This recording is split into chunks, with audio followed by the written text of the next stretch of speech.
Yes, guys, we're here. It's Danny Glover from Fight Fan TV Live, and we're here to talk about a particular subject matter that has arose lately. Get the lighting a bit up. There we go. So, I want to talk about the latest signing and big news that's happened. Is Jai Opetia has now signed with Zuffa Boxing.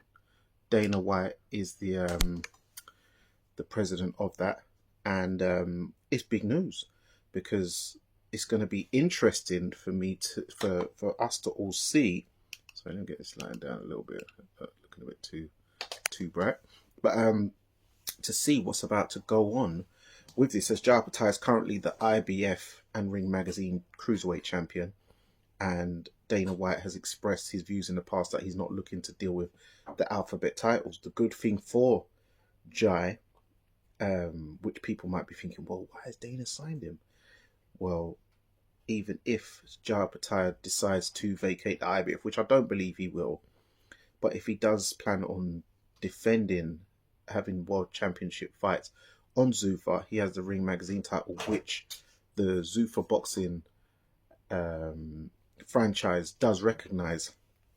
Also, when it comes to unifications, I don't believe that guys like Zerdo Ramirez are going to be having any interest in fighting Jai Patai anyways.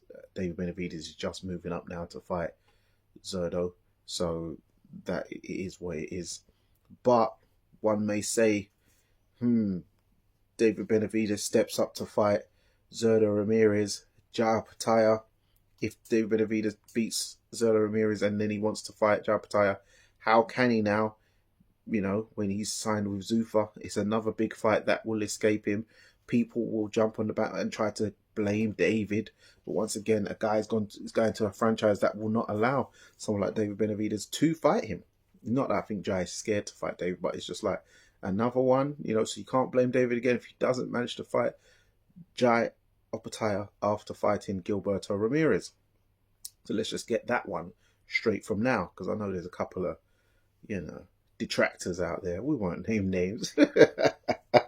No, actually, I am going to name names because they're my guys. Base the Kid and Jules from Ring IQ. They like to, throw shade on my nephew. So we're just getting that one straight from now.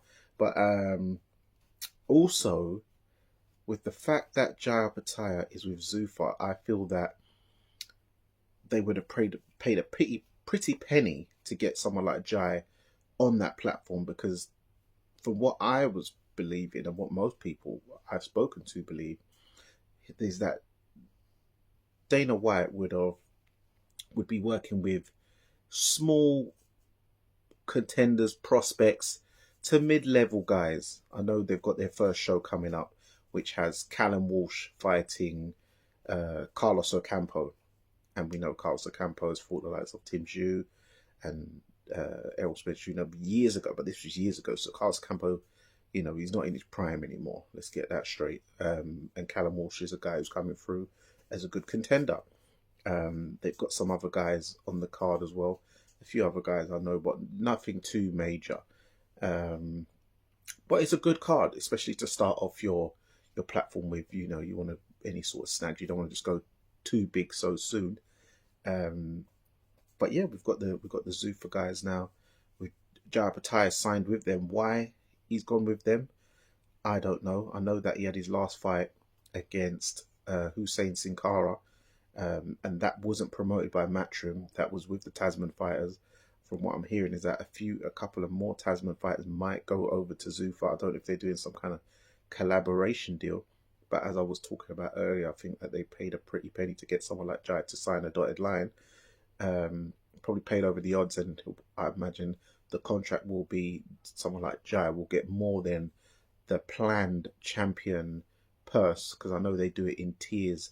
They have listed the purses of what fighters will get for their certain fights, but we do know that Zuffa is with backed by Turkey Al Sheikh, the TKO promotional brand.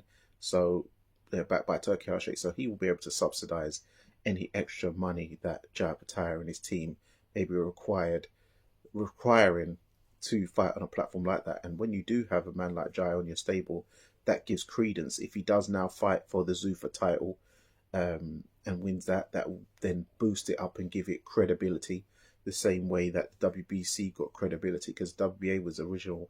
But when you've got, you know, serious champions wearing your belt, it gives it credibility. Same as WBO wasn't really recognized for many years in the three belt era, even though there was great champions winning that WBO title. After a while, it did get credence when enough serious champions started winning the WBO title. So the Zuffa belt might even leapfrog the IBO in due course if you have enough guys jumping over. So Dana White is going to be looking to get big players in the game, it seems. I know he's got one, but you're going to need more than one. And Dana's got the backing, the money in the room, as a man like Simon Jordan like to talk about. So let's see. We'll see who Jai fights next. He likes to keep active anyway, so even if it isn't a unification, but I will keep my eye on what's his name?